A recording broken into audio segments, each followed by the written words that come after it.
Assalamualaikum warahmatullahi wabarakatuh. Saya Kiwil mau menyampaikan seluruh masyarakat Indonesia dari Sabang sampai Merauke, yuk dukung perjuangan dakwah dari Habib Muhammad Reza Al-Hamid. Jangan lupa nonton YouTube-nya, tekan loncengnya, subscribe, komen, insya Allah apapun yang Anda lakukan berkah. Dukung selalu YouTube dari Habib Reza Al-Hamid. Insya Allah kita mendapatkan keberkahan dari dakwah beliau. Saya Kiwil, wassalamualaikum warahmatullahi wabarakatuh.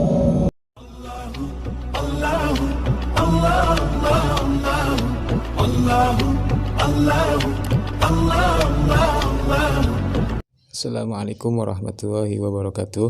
Alhamdulillah kita sudah berada di kediaman beliau Al-Habib Muhammad Reza bin Muhsin Al-Hamid yang hari ini bakalan syuting TNA Habib ya.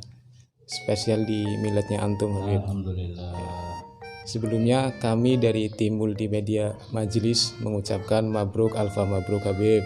Semoga berkah selalu. Amin. Langsung saja Habib ya. Pertanyaan pertama Habib dari Jalmi Awon. Assalamualaikum Habib. Waalaikumsalam. Izin bertanya, apakah ada doa khusus untuk kedua orang tua yang sudah wafat dan bagaimana cara mengirim doanya biar nyampe ke orang tua yang sudah wafat Habib? Masya Allah. Baik.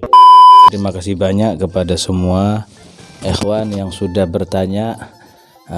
Minta maaf baru kita jumpa bareng. Biasa kita lagi di masa PPKM. Jadi jawabannya jawaban versi PPKM.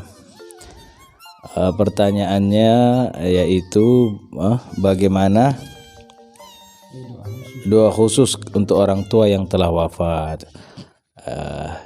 Nabi mengajarkan kepada kita untuk mengirimkan doa-doa istighfar kepada orang tua kita yang telah wafat. Sebenarnya kalimat tepatnya pertanyaannya, Habib, bagaimana bentuk bakti kita kepada kedua orang tua kita yang telah wafat?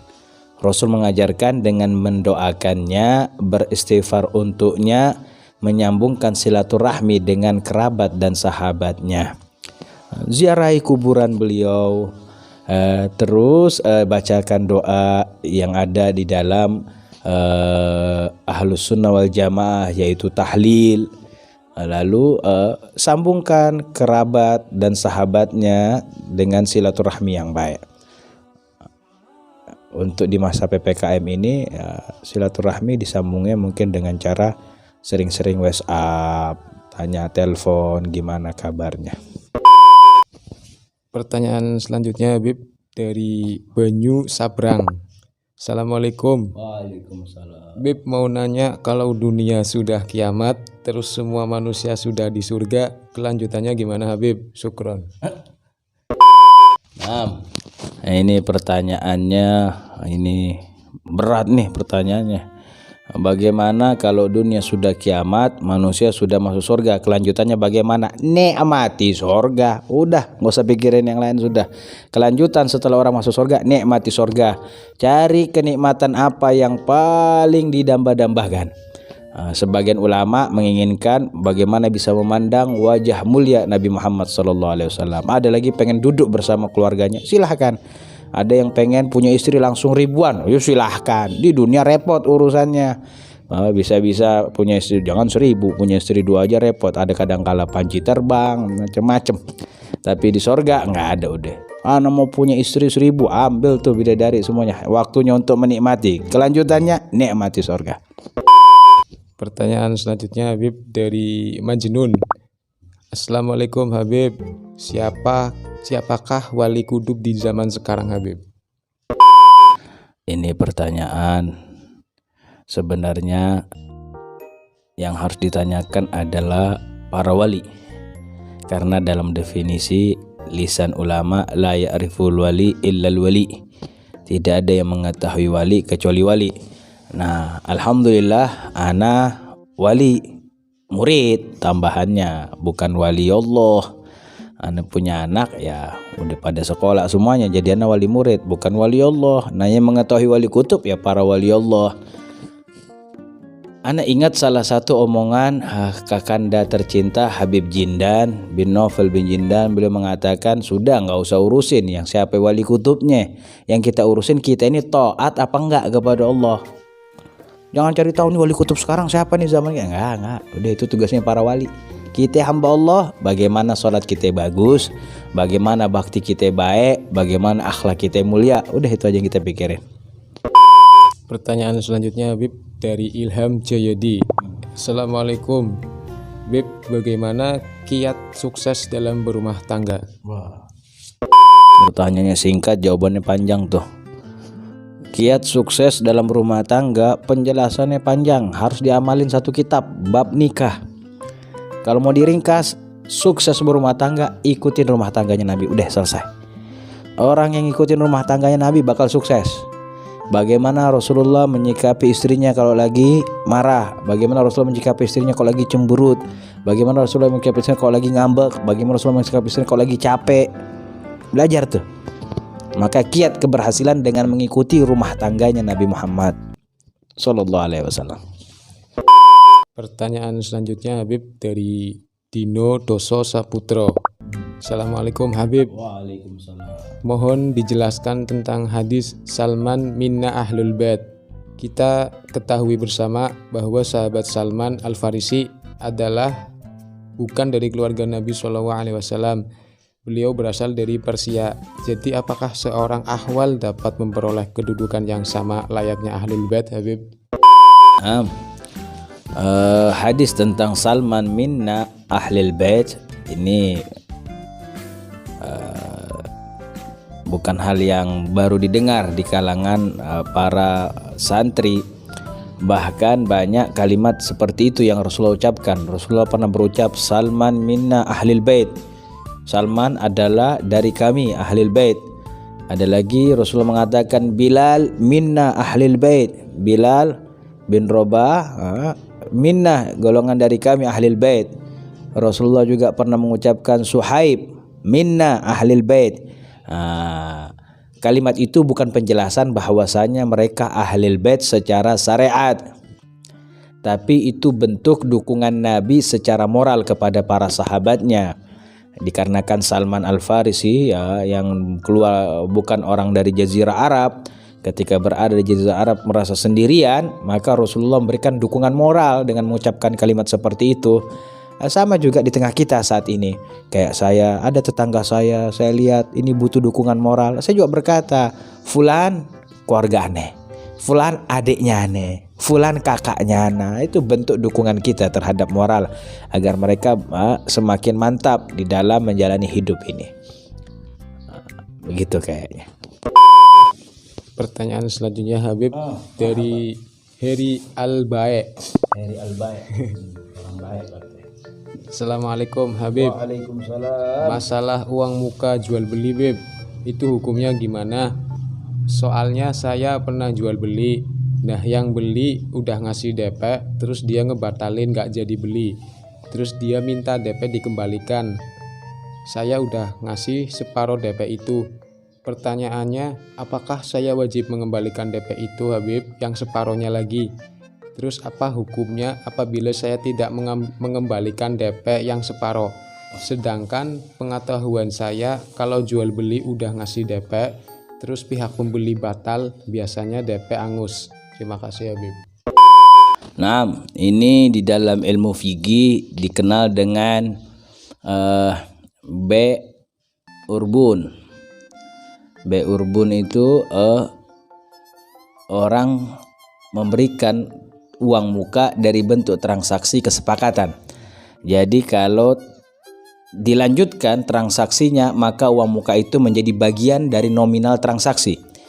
Tapi kalau dibatalkan, maka uang muka itu menjadi milik penjual. Ini umum di tengah masyarakat banyak terjadi, dikenal dengan istilah urbun. Urbun itu ulama dari madhab Maliki, ulama dari madhab Hanafiyah, ulama dari madhab Syafi'i mengharamkan. Nggak ada itu namanya urbun, karena memang Rasulullah melarang, dijumpai dalam beberapa hadis. Kecuali dari madhab Hambali memperbolehkan urbun itu. Jadi apa yang terjadi sebenarnya nggak boleh itu ada uang muka. Kalau sudah batal uang muka hangus, nggak ada. Balikin punyanya orang. Haknya orang dikembalikan, harus dikembalikan haknya karena be'urbun haram hukumnya. Pertanyaan selanjutnya Habib dari Wahyu Shibabun As-Salawi. Assalamualaikum Habib. Waalaikumsalam. Di Islam kan kalau nikah setengah agamanya akan disempurnakan. Bagaimana caranya biar sempurna full Habib? Apa dengan menikah lagi biar full atau dengan cara yang lain? Dan bagaimana nasibnya yang jomblo? Apakah agamanya tidak sempurna sama sekali Habib? Assalamualaikum. Waalaikumsalam. Nih Wahyu pertanyaannya, Beb kan menikah setengah agama biar sempurna bagaimana? Nikah lagi? Enggak begitu pemahamannya. Kalau begitu pemahamannya kan nikah setengah, nikah lagi full, ternikah lagi tumpah dong. Enggak. Ada hadisnya, an-nikah nisfuddin falyatikillah fi nisfil baqi. Nikah itu setengah agama, setengahnya lagi sempurnakan dengan takwa kepada Allah. Jadi nikah sudah setengah kita dapat, setengahnya lagi takwa kepada Allah. Karena memang orang yang dalam keadaan berstatus nikah, sholat 2 rakaatnya beda sama statusnya jomblo. Kayak ini nih, amping aneh. 6. Terus bagaimana nasibnya para jomblo? 6. Jomblo nasibnya nasib jomblo. Bangun tidur nggak ada yang bikinin teh, nggak usah pikirin agamanya aja dulu deh, pikirin nasib dunia. Bangun tidur sendirian, mau makan masak sendirian, jalan-jalan sendirian, ngeliat Indomie akhirnya sendirian lagi. Nggak usah dibahas agamanya terlalu jauh, kasihan. Dibahas kehidupan sehari-hari aja. Ini para jomblo cepet nikah, udah jangan pada betah di jomblo. Nah ini aja Wahyu yang nanya apa pengen nambah lagi istri, pengen apalagi yang jomblo belum apa-apa. Pertanyaan selanjutnya Habib dari Ammar. Assalamualaikum. Izin bertanya Habib, Afwan kalau agak lancang, biasanya para habaib kerjanya apa Habib? Apakah tidak bentrok dengan jadwal dakwahnya? Dan biasanya para habaib tidurnya jam berapa? Walaupun aktivitasnya padat di malam hari. Syukron Habib. Ini siapa tadi tuh? Ammar. Ammar pengen tahu gaya hidupnya para habaib. Nah, pekerjaannya apa? Masya Allah, habaib kerjanya pada sukses-sukses. Nah, kita bahas yang di Tegal ya. Yang di Tegal ada Habib Hussein bin Ahmad Al-Hiyad. Beliau pengusaha aluminium. Masya Allah, tokonya besar, aktivitas beliau di situ. Dari pagi sampai sore buka toko aluminium. Ada Habib Saleh bin Ali Al-Attas. Wah ini ma'ruf, terkenal di Tegal, pengusaha air minum Ribat. Luar biasa. Air minum mineral itu gelasan beliau. Ada Habib Faik. Habib Faik sekarang beliau punya home industry untuk membuat beberapa logam, buat juga senapan angin dan lain sebagainya. Ada Habib Ali bin Abdullah. Ini yang saya sebutkan rata-rata bukan hanya pemimpin majelis, punya pondok pesantren mereka. Habib Ali bin Abdullah masih termasuk mudir pondok pesantren Darul Mustafa Al-Mujtaba Tegal. Beliau Masya Allah punya tokoh, minyak wangi, parfum, punya juga jual macam-macam di dalamnya situ. Beliau juga melakukan jual beli motor. Masya Allah. Terus tidurnya, mereka macam-macam. Habaib sebagian besar itu kalau malam nggak tidur biasanya. Ntar tidurnya mereka ba'da subuh, setelah isyraq, kalau sudah terbit matahari mereka baru tidur. Itu banyak di antara mereka seperti itu. Ada di antara mereka yang tidur mungkin jam 1, jam 2 bangun sebelum subuh, lalu tidur lagi nanti setelah pagi, mungkin kisaran jam 10 sampai zuhur. Itu sebagian besar gaya hidup mereka seperti itu.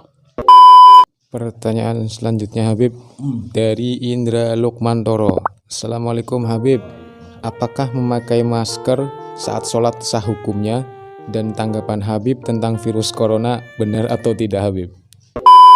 Saat sholat pakai masker sah apa tidak? Pertama, kalau hukum fikihnya sah sholat pakai masker selama yang tidak tertutup itu jabhah, jidatnya, keningnya. Kalau kening yang tertutup maka sholatnya tidak sah. Namun syaratnya maskernya harus suci. Kalau maskernya najis ya sholatnya nggak sah, berarti dia bawa najis. Sholat pakai masker nggak apa-apa. Yang nggak boleh itu laki-laki sholat pakai rok, nggak boleh tuh. Corona ada apa enggak? Corona ada, masa kita nggak yakin? Udah jelas tampak di tengah kita. Berapa banyak saudara kita yang menjadi korbannya, berapa banyak tatanan kehidupan dunia ini mulai berubah dengan adanya corona. Ini perkara yang sudah jelas tampak adanya, tinggal bagaimana kebijaksanaan dalam menyikapinya. Pertanyaan selanjutnya Habib dari Hermanto bin Marsidi Sonto Dimejo. Assalamualaikum Habib. Waalaikumsalam warahmatullahi. Kondisi PPKM ini banyak masjid yang tidak mengadakan sholat berjamaah. Kalaupun ada, barisan softnya diberi jarak. Bagaimana hukumnya Habib? Apa yang harus dilakukan jika masjid terdekat tidak mengadakan sholat Jumat, sholat Idul Adha, dan takbiran saat malam Idul Adha? Mohon penjelasannya Habib. Baik, ini hukum fikih yang dipertanyakan. Kalau masjid dan musola tidak diperbolehkan melaksanakan sholat berjamaah, maka laksanakan sholat berjamaah di rumah. Sebagaimana ucapan guru-guru kita, maka ketika masjid dan musola dilarang untuk melaksanakan sholat berjamaah, maka jadikan rumah kita adalah masjid, maka jadikan rumah kita adalah musola. Mereka yang sholat berjamaah dalam keadaan berjarak, hukum sholatnya tidak terpengaruh, tetap sah. Lalu bagaimana malam takbiran di masjid dan musola tidak bertakbiran? Maka bertakbirlah di rumah. Jadikan rumah itu adalah tempat yang terbaik untuk beribadah kepada Allah Subhanahu wa taala. Tentu hal ini dengan melihat situasi dan kondisi setempat. Kalau memang dilarangnya suatu hal yang jadi hukum wajib, karena hukum fikih harus menjadi kedudukan yang terbaik di dalam kehidupan kita. Semisal contoh, keputusan pemerintah bisa jadi wajib apabila sejalan dengan syariat. Namun keadaan yang semacam itu perlu kita lihat. Masjid dilarang, memang corona lagi aktif di wilayah tersebut, maka tinggalkan. Karena menjaga kesehatan juga hukumnya wajib. Pertanyaan selanjutnya Habib dari Ahwat Harim. Assalamualaikum Bib. Jika kita bermimpi baik sama orang yang kita sukai atau kita sayangi, apakah itu tandanya kita berjodoh Habib? Akhwat Harim, akhwat ya Harim, nggak ada akhwat Rijal. Mimpi baik dengan orang yang kita sukai apakah tanda itu jodoh? Wallahu a'lam. Tapi bisa dibantah, menandakan bisa jadi itu bukan suatu tanda. Banyak orang mimpi baik dengan orang yang dia sayangi tapi tidak jodoh dengan bentuk apa? Semisal contoh, dia tinggalnya di Amerika, dia tinggalnya di Kanada, ada perempuan soleha, negeri barat penuh dengan lika-liku kehidupan gemerlap, tapi dia menjadi wanita yang solehah, masya Allah. Dia sayang ini wanita solehah, terus dia mimpi jodoh. Gimana? Kita lagi PPKM nggak bisa ke sono. Nah, mimpi ke orang yang kita sayangin bukan berarti itu suatu jodoh, karena jodoh menjadi rahasia di antara rahasia takdir Allah Subhanahu wa taala. Pertanyaan selanjutnya Habib dari Riyadi Al-Baresi. Assalamualaikum Bib. Waalaikumsalam. Gimana cara mendidik anak biar menjadi soleh dan solehah, biar berguna untuk agama dan negara? Suwun Habib. Nah, ini pertanyaannya sama dengan mengkaji satu kitab. Ada kitab namanya Tarbiyatul Aulad. Ada juga nama kitab Tarbiyatul Atfal. Silahkan mengkaji kitab-kitab tersebut. Kalau dibahas secara ringkas, kiat-kiat mendidik anak itu dimulai dari pandainya memilih calon ibu untuk anak tersebut. akad nikah yang sesuai sunnah Nabi Muhammad, mendatangi istri yang sesuai dengan sunnah Nabi Muhammad, ketika istri dalam keadaan hamil, melaksanakan apa-apa yang dianjurkan oleh Nabi Muhammad, anak lahir sudah mulai memperdengarkan kalimat-kalimat yang indah, dari masa telinga belum mendengar, mata belum melihat, sudah mulai diarahkan kepada perkara-perkara yang dianjurkan oleh Nabi Muhammad, semisal bacaan Al-Quran, sholawat. Ketika anak sudah mulai bisa berjalan, diajarkan bagaimana cara jalan yang baik, menuju tempat yang baik. Ketika bisa berucap, kalimat utama yang paling utama harus terucap adalah Allah, berikan pendidikan Al-Quran dan lain sebagainya. Namun saya mengusulkan kepada penanya untuk mengkaji kitab tertentu di dalam pendidikan terhadap anak, biar semakin mantap. Pertanyaan selanjutnya Habib dari Rizky Aminuddin. Assalamualaikum. Waalaikumsalam. Izin ya Habib, ana mengamalkan sholawat mansub, tapi kok jebul mimpi didatengin sama jenengan Habib. Sikap apa yang mesti ana lakukan? Syukron. Masya Allah. Mengamalkan sholawat mansub, memang sebagian mengatakan sholawat ini diarahkan kepada Al-Habib Saleh bin Muhsin Al-Hamid. Mimpi datengin aneh, wallahu a'lam, soalnya aneh nggak mimpi datengin yang bertanya.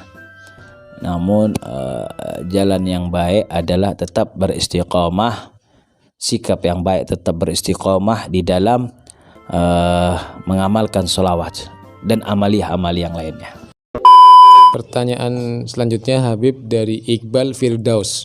Assalamualaikum. Saya mau bertanya Habib, manusia kan terbuat dari tanah. Apakah jual beli tanah sama dengan jual beli manusia Habib? La ilaha illallah. Kagak. Ini yang nanya siapa namanya? Iqbal Firdaus. Iqbal Firdaus, ya kagak. Manusia terbuat dari tanah. Jadi kalau jual beli tanah sama dengan jual beli manusia, nggak bisa begitu. Filosofinya kepleset. Ya, jin terbuat dari api. Jadi kalau orang jual beli kompor sama aja dengan jual beli jin. Malaikat terbuat dari cahaya. Jadi kalau orang jual beli lampu sama aja jual beli malaikat. Nggak begitu. Aneh bukan YouTuber, bukan juga artis TikTok yang bisa jawab begitu. Jangan yang begitu. Ya, jawaban yang tepat. Terima kasih banyak sudah ngasih anak senyuman dengan pertanyaannya.